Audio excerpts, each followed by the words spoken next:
Bonjour et bienvenue dans ce second épisode du Café du Cloud Privé. Je suis Florian Casse, responsable de l'équipe technique à HQ France et je suis aujourd'hui avec Thomas. Est-ce que tu peux te présenter à nos Merci auditeurs? Florian, oui, Thomas Bernard, je suis le managing director d'ITQ en Belgique. Ok, merci. On se retrouve ici aux Ouais, une nouvelle Pays-Bas. fois. On est tous les deux loin de nos frontières, on va dire. Et donc on prend un peu de temps pour discuter cloud privé, titre. Et plus spécifiquement, aujourd'hui, on va parler géopolitique. Mhm. Il s'est passé beaucoup de choses dans le monde, on va pas rentrer dans le détail, mais en tout cas, ça a accéléré, Il y aurait quoi remplir tout l'épisode. exactement. Et puis c'est pas trop notre sujet, nous on est Non. plutôt private cloud, que politique. Donc, voilà. Comment ces changements géopolitiques ont fondamentalement, modifié comment les entreprises réfléchissent, dans leur cloud privé? Je pense que ça a été une prise de conscience, Mmh. c'est-à-dire qu'il y a beaucoup de choses qu'on prenait pour acquises ou immuables qui, aujourd'hui, ne le sont plus tant que ça. Mmh. Et c'est aussi bien valable dans le monde géopolitique que dans tous les aspects IT qu'on connaît, parce qu'on est quand même très dépendant, soit des États-Unis, soit de l'Asie, que ce soit sur la fourniture du matériel, du software. Si on prend en compte l'Inde pour la fourniture des services de support pour beaucoup de ces entités-là, qui Mmh. elle aussi visiblement prend une certaine direction dernièrement, ça pose beaucoup de questions. OK.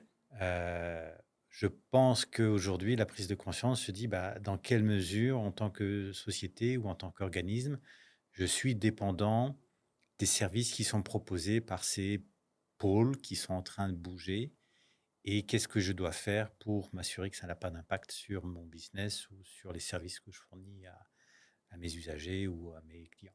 OK. Et donc justement, imagine, ben, voilà, tu es en Belgique, je suis un client belge. Mhm. Je suis un peu, dans le doute par rapport à toute cette partie géopolitique. J'ai une bonne compréhension. Maintenant, je ne suis pas certain de tout comprendre les enjeux. Quel est l'argument, le seul argument ou le plus fort argument que tu vas me donner sur l'avantage d'utiliser une cloud privée face à ces problèmes? Un peu comme tu l'avais dit dans le premier épisode, le cloud privé offre un contrôle. Mmh Et ici, c'est un contrôle de où se trouvent mes données. mh. Elles sont chez moi, elles sont dans mon data center. Euh, les investissements que j'ai faits, ils sont aussi chez moi. Ils Mmh. sont stockés physiquement dans mon data center, que ce soit des physiques, que ce soit les licences. Alors certes, c'est des abonnements, mais pendant toute la durée de l'abonnement, elles sont à moi et je sais les utiliser. Euh, Comme c'est un cloud privé, il y a de grandes chances que je fais appel à des prestataires locaux ou en tout cas régionaux pour Mmh. m'aider à le mettre en place, à le maintenir, à faire le maintien en conditions opérationnelles au quotidien.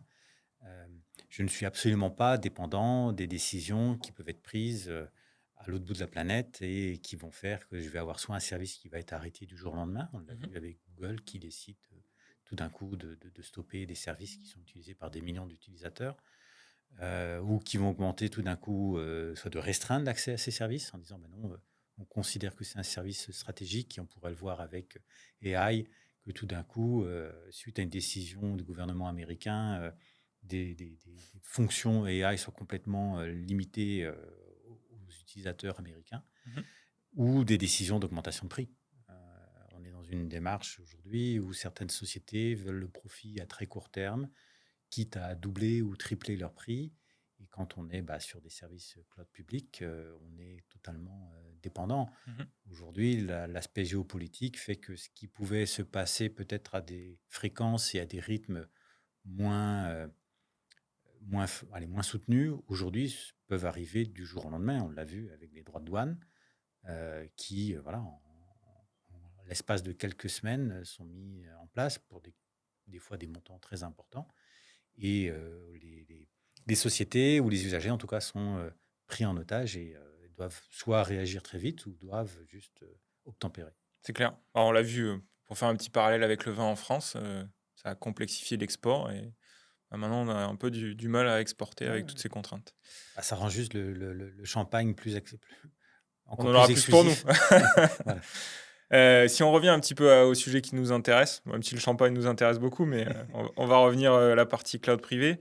Tu as rapidement parlé données. Mhm. On parle beaucoup souveraineté des données. Justement, est-ce que ça a changé justement avec tous ces sujets géopolitiques? Est-ce qu'on voit un changement dans cette vision de la souveraineté de la donnée? Oui et non. Heu, Heureusement, en Europe, on a, déjà, Mmh. GDPR qui est en place, qui impose un certain nombre, enfin le RGPD, RGPD en en bon bon français. français, qui impose déjà un certain nombre de rôles et de régulations et des règles à suivre, pour protéger les données et s'assurer que les données européennes, en tout cas des clients européens, restent en Europe et ne soient pas Mmh, accessibles, aux à des tiers. Malheureusement, ce ne sont que des règles. mmh, Ça n'empêche pas, tout d'un coup que, un opérateur américain ou asiatique, décide de les entraver ou de les outrepasser, quitte à prendre des sanctions. Mais, on n'a aucune certitude. Heu, voilà, ça c'est une chose qui est, je pense, claire en IT. La certitude est la pire des certitudes à avoir. ouais, c'est vrai. Heu, on doit prévoir tous les cas de figure et je pense que, bah, le cloud privé, heu, apporte une solution en disant: «Bah, je garde mes données locales». Heu, alors la sécurité va être, une notion relative parce qu'on n'est pas à l'abri d'un cryptolocker, d'une attaque de hacker ou Faille autre, humaine. hein, d'une On en a faille parlé un petit humaine, peu dans le premier épisode, mais ça une peut être aussi. erreur, des backups corrompus, de voilà. Mais en tout cas, on est maître de son destin. Mmh. Je pense que c'est ça qui aujourd'hui, heu, donne, un certain, impact, aux sociétés. C'est comment maîtriser son destin dans un climat d'incertitude où on se rend compte qu'on est ballotté par, les décisions de personnes Tiers. qui sont, voilà, loin de chez nous, qui ne sont extrêmement totalement étrangères à notre business, mais qui ont un impact, qu'on le veuille ou non. On est d'accord. Justement, dans le premier épisode, pareil, on a parlé de notre approche très pragmatique. Si on translate ça, au sujet géopolitique, est-ce que tu as un exemple, très concret sur, comment, le cloud privé a rendu service à une entreprise, un de nos clients potentiellement, face à ces problèmes géopolitiques? Alors ça, c'est une excellente question. Alors, je ne vais pas pouvoir donner de nom, concret, mais, bah, il y a des opérateurs financiers qui, avaient plus ou moins décidé à un moment donné d'utiliser des services cloud pour aller vite sur tout ce qui va être AI, ML, Mmh. parce que c'est des services qui sont complexes à mettre en œuvre, qui nécessitent beaucoup d'investissement et qui voulaient aller vite pour ne pas rater le train, en marche, hein, pas vous Et cacher, c'était hein, plutôt un TGV? voilà, hein, l'intelligence artificielle, c'est vraiment, voilà, une fusée qui a été lancée et que tout le monde a essayé d'attraper, a raison, hein, on va pas leur jeter de la pierre, mais qui aujourd'hui, bah, se disent: «Bon, on va arrêter, totalement» et ils ont décidé d'investir massivement dans des, infrastructures locales, certes qui coûtent initialement beaucoup plus cher que d'utiliser des services cloud publics, mais pour lequel ils ont la garantie, bah, d'avoir la maîtrise bout en bout, de s'assurer que les données vont pas être utilisées pour alimenter un moteur, tiers en Asie ou aux États-Unis et finalement perdre cette business value. Parce Mmh, qu'au final, pour eux, les données clients, c'est de la valeur mmh, et on ne peut pas se permettre que cette valeur, leur échappe. certain. Là, on a parlé de quelque chose de très concret. Dans le même temps, si on va un petit peu à l'opposé, c'est quoi les premières idées reçues, par rapport au cloud privé et la partie géopolitique? Je pense que ce n'est pas la réponse ultime. Mmh. Heu, la géopolitique aura un impact de près ou de loin. Je pense que c'est plutôt de loin, mais, à un moment donné, bah, les décisions géopolitiques vont avoir un impact parce que qu'on le veuille ou non, heu, les hardwares sont fabriqués, partout sauf en Europe. Donc les décisions sur les droits de douane, sur les limitations concernant des chips ou, des technologies, peuvent avoir un impact Mmh. sur, notre cloud privé. On a vu à un moment donné, il y a quelques mois, c'était quasi impossible d'avoir des, GPU NVIDIA dans ces serveurs Même le Covid nous a quand même appris pas mal de et choses le sur des contraintes de faire ouais. déplacer des bateaux, C'était effectivement un premier signal d'alarme. On a fait quelques ajustements, mais on les a très vite mmh, oubliés. Je pense que là, on a le droit à un deuxième signal d'alarme. On va voir si ça va influer, sur les décisions, futures. Heu, Ça, au-delà du hardware, le software aussi, on voit que les software développeurs sont, en tout cas les vendors de software sont majoritairement en dehors de l'Europe. On en a quelques champions Mmh. qu'il faut qu'on capitalise dessus, mais on n'en a pas beaucoup. Et forcément, oui, toutes ces décisions-là peuvent avoir un impact sur soit la disponibilité des logiciels, soit la politique de prix de ces logiciels, les restrictions d'usage ou de fonctionnalités qui peuvent être à un moment donné, surtout s'il y a, entre guillemets, des guerres technologiques qui se lancent. Hein, on n'est pas à l'abri de nous, Européens, de payer les pots cassés parce qu'on est entre les deux feux. C'est clair. Et justement, on a parlé Covid, on a parlé des contraintes qu'on a déjà connues. On a, je pense, pas mal appris, the hard way, on dirait en anglais, de manière difficile, sur la continuité opérationnelle. Comment justement avec le cloud privé, pardon, j'allais dire cloud public, comment avec le cloud privé on peut, apporter des réponses à cette continuité opérationnelle? Bah, en ayant toute son infrastructure, toute sa plateforme qui tourne localement, on a on a la maîtrise bout en bout de ce qui s'y passe. Donc, on peut beaucoup plus facilement envisager tous les cas de figure, s'assurer qu'on a suffisamment de personnes pour le maintenir, Mmh. qu'en fonction du niveau de service qu'on doit fournir, si c'est du 24/7 ou si c'est juste des horaires de bureau, on va pouvoir adapter la taille de l'équipe, les horaires. On va pouvoir peut-être travailler avec des prestataires externes pour assurer des gardes pendant les périodes, on va dire, de fermeture. On va s'assurer qu'on a peut-être un, allez, un approvisionnement, que ce soit en énergie, que ce soit en, en espace de stockage qui soit suffisant. Donc, on peut plus facilement prévoir et mettre en place les réponses à tous les cas de figure que quand on est sur une plateforme publique où on nous dit, ben voilà, c'est prévu, mais si tout d'un coup il y a une restriction qui se met en place ou un service qui s'arrête, on doit réagir, mais de manière non Subi. planifiée. Voilà. Ouais. Là, on a parlé, des personnes ou des entreprises qui s'intéressent, et qui, vraiment, font attention à leurs choix. Si on part à l'inverse, il y a des entreprises probablement qui ignorent complètement, ces contraintes géopolitiques. C'est quoi ta plus grande inquiétude, dans cette non prise de conscience, on va dire?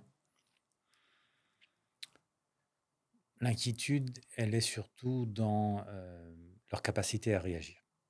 C'est-à-dire, ça peut être un choix hein, de se dire, je fais fi du jeu géopolitique, moi je crois en la technologie ou j'ai confiance dans ces sociétés qui sont privées hein, à la base, Mmh. de ne pas rentrer dans, dans ce jeu-là. Euh, mais je pense que c'est extrêmement dangereux de ne pas prévoir un plan B. Donc moi, c'est ça ma crainte, c'est que ces sociétés-là n'ont pas, au cas où, hein, en cas de coup dur, on va dire, un plan B de prêt qui puisse être déployé et venir corriger ou en tout cas en prendre le relais si tel ou tel aspect de leur plateforme, on va dire, privée ou Mmh. publique, hein, parce que je pense que dans les deux cas, on doit tenir compte de la géopolitique, mais on doit s'assurer d'avoir au moins voilà, une carte de secours dans sa manche à pouvoir utiliser si jamais on se retrouve dans une situation délicate. Mmh. Et on a beaucoup parlé d'ailleurs en entreprise, mais en réalité, ça s'applique et c'est encore plus vrai pour tout ce qui est service public. Heu, on l'a vu, pareil, hein, je pense que le covid, c'est un bon exemple aussi, hein, sur la difficulté parfois de pouvoir maintenir le niveau de service escompté et je pense que tout ce qu'on a échangé jusqu'à maintenant, est vrai, pour n'importe quel Oui, type de service et et encore plus vrai peut-être même, hein. et je ne m'arrêterai pas que services publics et entreprises. Je pense que même les utilisateurs finaux, comme toi et moi, Mmh. allez, moi j'ai quasi toutes mes photos dans Google Photos. Je fais confiance à Google, hein, mais pas que. Mmh. Donc j'ai, allez, on va dire à l'ancienne, j'ai une copie encore sur un bon disque dur externe, physique. Donc, hein, on va dire, voilà, j'ai mon cloud privé et mon cloud public qui travaillent main dans la main. Alors, c'est sûr que le cloud privé est plus compliqué à maintenir. Il Mhm. faut que je le branche, que je fasse la copie manuellement, que je vérifie que j'ai pas de doublons, que je fasse du tri, ce genre de choses. Euh, donc, j'ai peut-être moins de souplesse d'utilisation. Mais voilà, j'ai le contrôle du coût, j'ai su combien j'ai acheté à la bonne taille et si j'en ai besoin le plus gros, bah, j'achèterai peut-être un autre ou un deuxième. Je maîtrise de bout en bout le process. Je ne suis pas dépendant de quelqu'un. Un tiers. Et si demain Google arrête pour X ou Y son service, bah, je ne serai pas pris de court, je ne serai pas soumis peut-être à des coûts de rapatriement ou des risques d'avoir mes photos qui soient disponibles ou utilisées par des tiers. Alors, il y a toujours le risque de sécurité et de hacking, Ça marche pour tout. Ouais. ça marche pour tout. Euh, mais voilà, en tout cas, moi, comme j'ai expliqué dans le cas d'avant, j'ai mon plan B. Et je pense que ça, quelle que soit la nature de ce que l'on fait, qu'on est une société commerciale, un service public, on doit avoir conscience que chaque service qu'on utilise ou qu'on met en place, on doit prévoir tous les cas de figure. Ok. Bah, écoute, merci Thomas de ton temps pour répondre à mes quelques questions. Merci, Merci Florian. de nous avoir écoutés et puis à très vite pour un prochain épisode.